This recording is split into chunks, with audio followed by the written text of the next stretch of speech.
Yo, what's up everyone? Jeff from Swish 710 Bowling here, and we've got another great ball review for you today.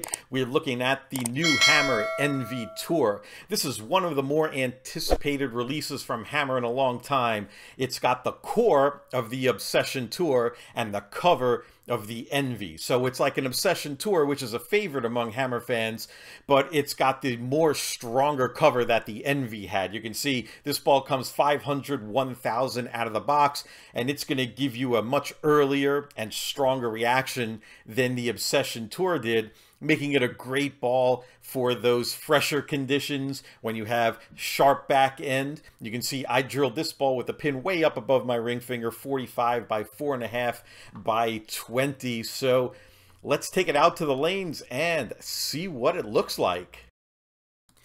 The first thing I'll say is this is just a typical house shot. It was freshly oiled. It wasn't super oily, but it wasn't really dry either. Just, you know, medium house shot, nothing out of the ordinary. And the Envy Tour was pretty much exactly what you'd imagine when you hear the ball has the word tour in the title. Like every time you get a ball with the word tour, you think, oh, this ball is going to be something they want on the tour, the Pro Tour. And what do they want on the Pro Tour?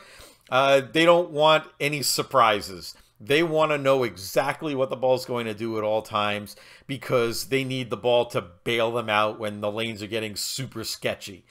And I think this ball is going to be really good for that. The shape is nice and round on the back end, but it's still pretty strong. It's got some pop. The asymmetrical core really helps that a bit, but the lower differential makes it so the ball doesn't hook too early and bleed out all its energy. So you've got a ball that actually gets decent length, but still reads really well and saves energy for the back end. And you'll notice I'm actually throwing a fair amount of strikes here. Except for one 8 count that I throw somewhere in the middle here. I actually shot 278 when I was recording this. Aside from the very first shot I threw just to warm up and see what the ball was going to do, I was able to get lined in immediately. There's that 8 count. But other than that, all strikes. That's actually why I left the transitions between the shots. I didn't want you to think I was editing anything out and just only showed you strikes. Nope, I pretty much just only threw strikes. And I love that. Obviously, you want to see strikes, but for me, sometimes on house shots, it's a little too early in the middle and the ball just goes a little too straight, or it's a little too dry on the outside. And if I get around it too much with my rev rate, it checks too early. This ball really managed that wet-dry transition well for me, and that was something that I liked, and I'm going to take advantage of that in the future. But also for sport patterns, this is going to be really good where you get those fresh patterns, and you don't really want to throw urethane because there's a little too much oil for that, but you still want to manage the back ends. This ball's going to be really good for that too. So let's switch it up a little bit and change balls. My comparison is going to be to the 3D offset hammer because I think the hook potential of these two balls is really close. I want to see the shape difference. The 3D went longer down the lane for sure. It was definitely more angular on the back end, but they both hooked about the same amount. So in tournaments, you're going to have a choice between these two, and you need to know what these small differences are going to be so you choose the right ball. Let's move in a bit and see how it goes. I know everybody's kind of curious to see that. So I'm going to be playing somewhere around 20 for the remainder of this. I moved in and the ball, it got there. It still made that strong circular reaction, but I did notice as I moved in a bit, it got a little weaker. I didn't want to corner enough.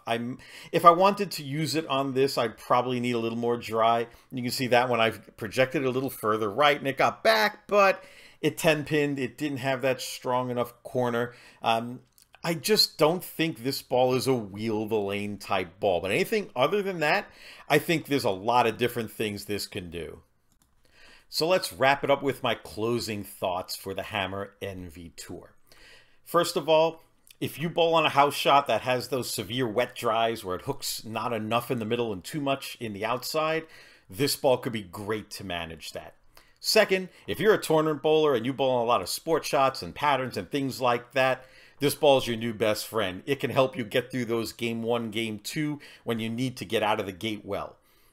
Third, This is a great heavy oil ball for low speed players. If you don't throw the ball too hard and you need a ball for heavy oil, but you're afraid to throw a big hook monster, take a look at this ball, because it's not the biggest hooking ball in the world, but it can really help you get some dig on heavy oil conditions. And fourth, this ball's extremely versatile, but it does have its limits. You're not going to be able to play 18th arrow loft 4 gutter caps with this ball and hook the whole lane. It's just not meant for that. So that's all I've got for the Hammer Envy Tour. If you like this video, please give it a thumbs up and consider following, subscribing to the channel. Really helps me out with the YouTube algorithm, and you can opt into notifications for when my next videos are uploaded. We've got some good ones coming for you, so we'll see you next time.